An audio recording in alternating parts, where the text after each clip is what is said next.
For nearly 700 years, this island chain sealed itself off from almost the entire planet. Foreigners who washed ashore could be executed on sight. And then, in barely one lifetime, that same isolated nation transformed into one of the most powerful empires on Earth. How does a country go from hiding behind sword and shoreline to launching itself into modernity almost overnight? And what's stranger still, the event that finally cracked Japan open to the world wasn't a war, a revolution, or an invasion.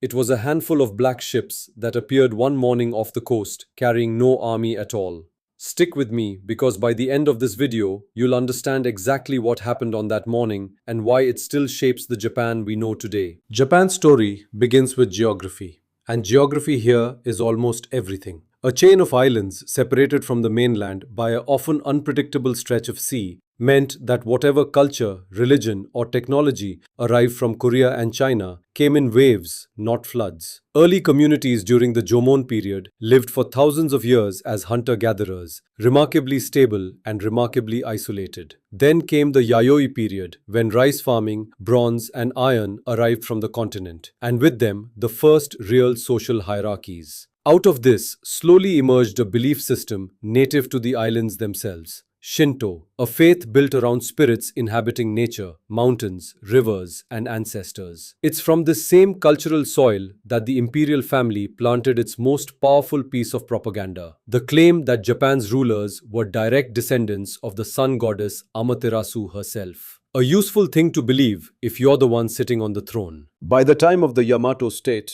that divine bloodline had become the backbone of a centralized government modeled heavily on Chinese bureaucracy. Buddhism arrived and fused uneasily with Shinto rather than replacing it, and the imperial court built itself a glittering capital, eventually settling in Heian-kyo, modern-day Kyoto. This was an era obsessed with poetry, fashion, and court intrigue, a world immortalized in Japan's earliest great novels. But beneath the silk robes and calligraphy, real power was slipping away from the emperor into the hands of a single noble family, the Fujiwara, who mastered the art of marrying their daughters into the imperial line and ruling from behind the throne. It's a familiar pattern in history. The person wearing the crown is rarely the one actually making the decisions. And out in the provinces, a new class of men was quietly rising, one that would soon make even the Fujiwara look powerless. That new class was the warrior aristocracy, and their rise gave birth to one of history's most enduring images: the samurai.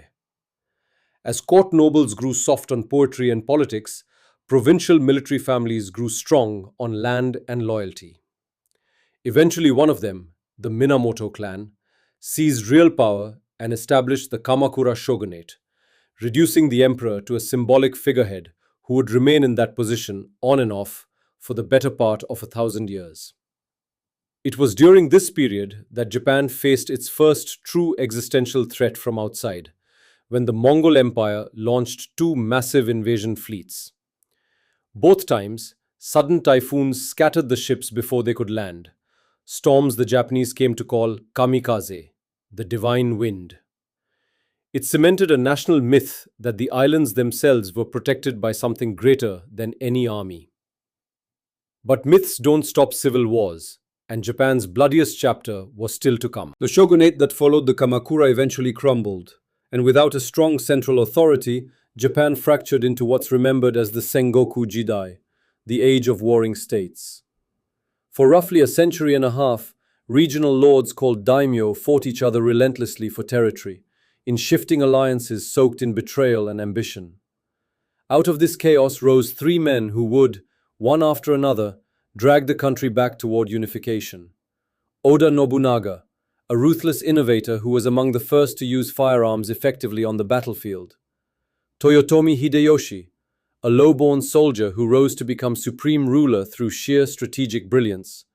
And finally, the man patient enough to outlast them both. That man was Tokugawa Ieyasu, and after decades of bloodshed, he finally brought all of Japan under one roof, founding a shogunate that would rule for over 2.5 centuries. To keep that peace, the Tokugawa did something almost unthinkable. They closed the country almost entirely to the outside world. Foreign trade was restricted to a single controlled port. Japanese citizens were forbidden from leaving, and Christianity, once tolerated, was violently suppressed. This policy, known as Sakoku, wasn't born from fear alone. It was a calculated move to prevent any daimyo from gaining outside military support and threatening Tokugawa control. For generations, it worked. Japan enjoyed remarkable internal stability, a flourishing of art, theatre, and urban culture. But isolation has a cost, and while Japan looked inward, the rest of the world was racing ahead in ways nobody inside those borders could see coming. And this is where we return to that morning I mentioned at the start.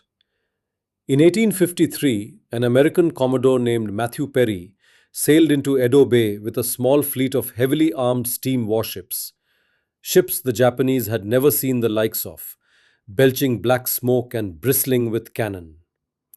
He wasn't there to conquer, he was there to demand, politely but firmly, that Japan open its ports to trade, and he made it clear he'd return the following year for an answer.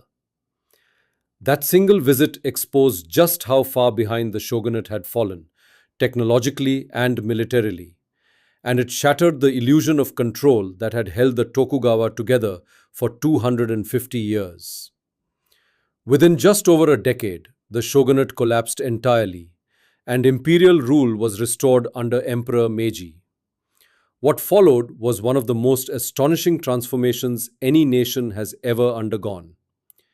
In barely a generation, Japan dismantled its feudal structure, built a modern army and navy, industrialized its economy, and rewrote its own laws, determined never again to be caught the way it had been caught in that harbor. That determination didn't stop at self-defense.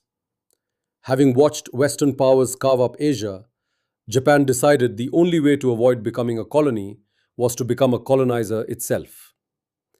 It fought and won wars against China and Russia, annexed Korea, and by the 20th century had built an empire stretching across the Pacific.